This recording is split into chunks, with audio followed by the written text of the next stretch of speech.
Good morning everyone, welcome to the daily the Hindu vocabulary session. Start करते हैं with our first word and the word is manoeuvre. Verb है, इसका मतलब होता है to move something to a different position using a skill. Okay, निपुणता से किसी वस्तु को हिलाना या संचालित करना।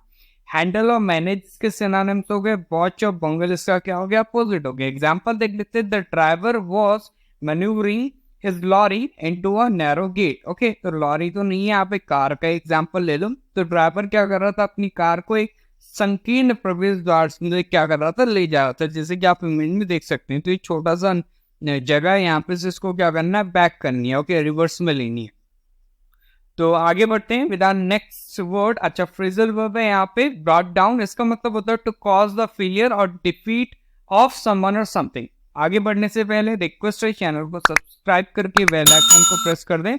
किसी चीज की असफलता या हार का कारण बनना। एग्जांपल देखिए, the rebels are determined to bring down the government. Okay, तो इसका मतलब विद्रोही क्या कर रहे हैं? सरकार गिराने के लिए क्या आपके कृत संकल्प, मतलब गिराना चाहते हैं। आगे बढ़ते हैं। नेक्स्ट आपका है लक्यून, ये आपका नाउन है। इसका मतलब होता है अ गैप और missing part, especially in a book और any other piece of writing. पुस्तक के किसी लेख में शून्यता या फिर आपका रिक्त हो कोई, या फिर आपकी कोई कमी को भी हम कह सकते हैं। शॉर्टेज, लैक, गैप, वॉइड, इसकी क्या सिनोनिम्स है? कंप्लीटनेस इसका क्या अपोजिट हो गया। एग्जांपल देख लेते हैं। The lacunas in this research are alarming. Okay, तो इसका मतलब क्या है आपका? इस शोध में जो खामियां हैं, ओके, कमियां हैं, ओके, रिक्त स्थान है, वो क्या आपका चिंताजनक है।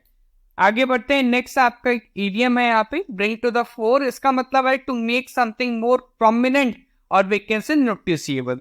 फिर से मैं कह रहा हूँ, रिक्वेस्ट कर रहा हूँ, चैनल को सब्सक्राइब भी कर लें और बेल आइकन को जरूर प्रेस कर लें। ओके, किसी चीज को अधिक प्रमुख या ध्यान देने योग्य बनाना। एग्जाम्पल देखिएगा आपका, the question of budget planning was brought to the fore. Okay, तो बजट नियोजन का जो प्रश्न है ना, वो सामने आया, उस पर ध्यान दिया गया। आगे बढ़ते हैं। नेक्स्ट है आपका इंटरवीनिंग, या आपका एडजेक्टिव है। इसका मतलब होता है कमिंग और existing between two events, dates और we can say objects. Okay, तो दो घटनाओं, तारीखों, वस्तुओं आदि के बीच में आने वाला या फिर पढ़ने वाला, मध्यवर्ती हम जिसे कहेंगे, तो दैट इज इंटरवीनिंग।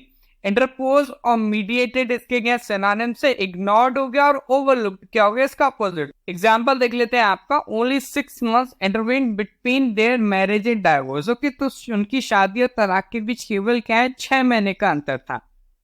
आगे बढ़ जाते हैं विद आवर नेक्स्ट वर्ड। अच्छा, ये आपका वन वर्ड सब्स्टिट्यूशन है, that is no longer useful because something better has been invented. Okay, तो वी कैन से अप्रचलित, ऑब्सोलीट हम जिसे कहेंगे। ओके, एडजेक्टिव है, ध्यान रखिएगा। एग्जांपल देखिए, these types of farming methods that are now obsolete. Okay, तो इस प्रकार की जो खेती के तरीके ना, वो अब क्या अप्रचलित है, क्योंकि नया इन्वेंट हो गया, मशीनें आ गई, उनका यूज होने लग गया। ओके, चलिए आगे बढ़ते हैं। नेक्स्ट है आपका हॉस्टाइल, एडजेक्टिव है। चैनल को सब्सक्राइब जरूर कर लेना। Okay, having very strong feelings against somebody और समथिंग, व्यक्ति या वस्तु के प्रति अत्यंत उग्र भावनाओं वाला और विज्ञान से प्रतिकूल भाव। मॉडल और नेगेटिव इसके सिनोनिम से फ्रेंडली और हॉस्पिटेबल क्या इसके अपोजिट है।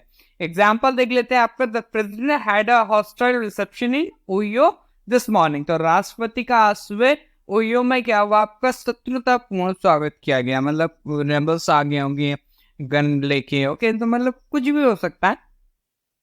आगे बढ़ते हैं। नेक्स्ट है आपका प्रोपोजिशन, नाउन है। इसका मतलब होता है एन आइडिया और opinion that somebody expresses about something, किसी बात के विषय में व्यक्त किया विचार या फिर आपका सम्मति।